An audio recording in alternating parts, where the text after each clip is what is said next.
Bien, hagamos este siguiente análisis ahora, donde vamos a ver o comprender esa disminución de la solubilidad de la fase alfa.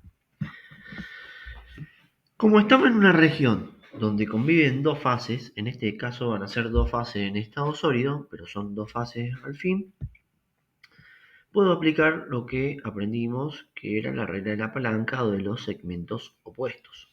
Bien, dentro de esta región.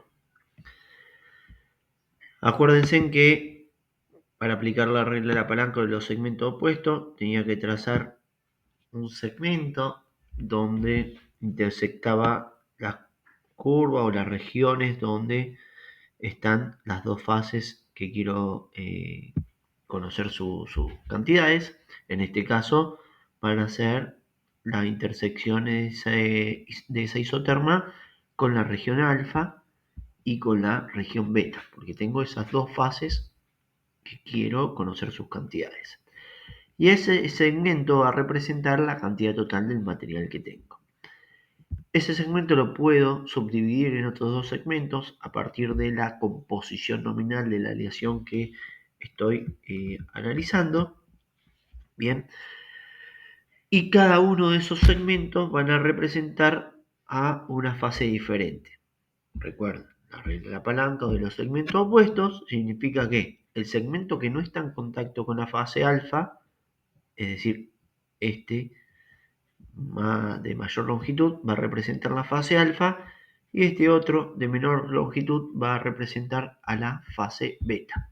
Claramente, sin hacer la cuenta analítica, nos damos cuenta que la cantidad de fase alfa es muy superior a la cantidad de fase beta. Pero fíjense si ahora analizo la misma composición nominal, es decir, la misma aleación, pero a una temperatura mucho menor. Mismo análisis, trato de calcular la regla de la palanca, segmento total, es decir, el que va de U' a B', representa la cantidad total del material. Ese segmento total lo subdivido por otros dos segmentos a partir del punto X', y el punto X', B', va a representar la cantidad de fase alfa, y el punto U'X', es decir, este que tenemos aquí, va a representar la cantidad de material con una fase beta. Y fíjense en que a temperatura mayor, ese segmento es mucho menor que a una temperatura, más baja. Eso significa que a medida que desciende la temperatura, se va disminuyendo la solubilidad de la plata en el cobre. Cada vez, a medida que disminuye la temperatura, hay más átomos de plata que son expulsados de la estructura cristalina del cobre. Esos átomos se combinan con otros átomos de cobre y forman esa fase beta producto de la precipitación de los átomos de plata. Bien, vamos ahora a hacer un análisis de cómo es la curva de enfriamiento para esa aleación que tiene 4,5% de plata. Vamos a ubicarnos, 4,5% de plata, vamos a estar por aquí, vamos a tener las intersecciones, voy a tener una cruz,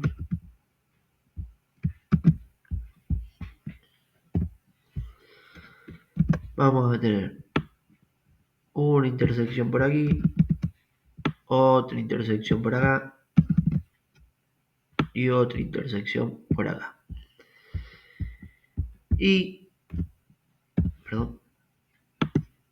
Y a partir, o las intersecciones me van a determinar mis temperaturas donde está ocurriendo algo, donde hay una transformación. Bien, por lo tanto, voy a trasladar todas estas temperaturas de intersección hacia los ejes cartesianos que ya tenía trazado de temperatura y tiempo. Bien, entonces por encima de la primera intersección con la curva de líquidos, todo el material va a estar en estado líquido, va a ir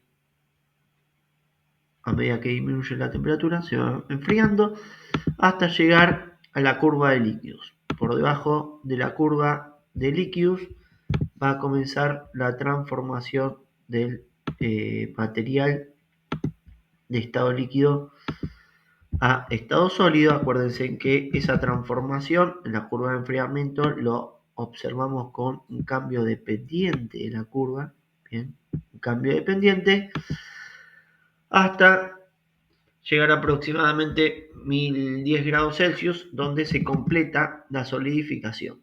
Bien, por debajo de esta temperatura, el material sigue enfriándose. Recuerden que si yo pudiese de alguna manera trasladar este tercer tramo de la curva hacia el primero, vería una continuidad de la pendiente, ¿sí? Es decir, que enfría con la misma pendiente.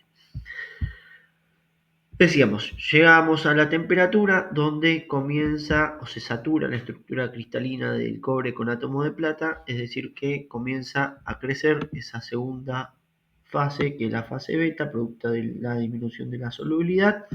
Por lo tanto, observamos un nuevo cambio de pendiente en la curva de enfriamiento que me indica el crecimiento de la fase beta hasta la temperatura ambiente o hasta que se hace asintótica a la temperatura ambiente.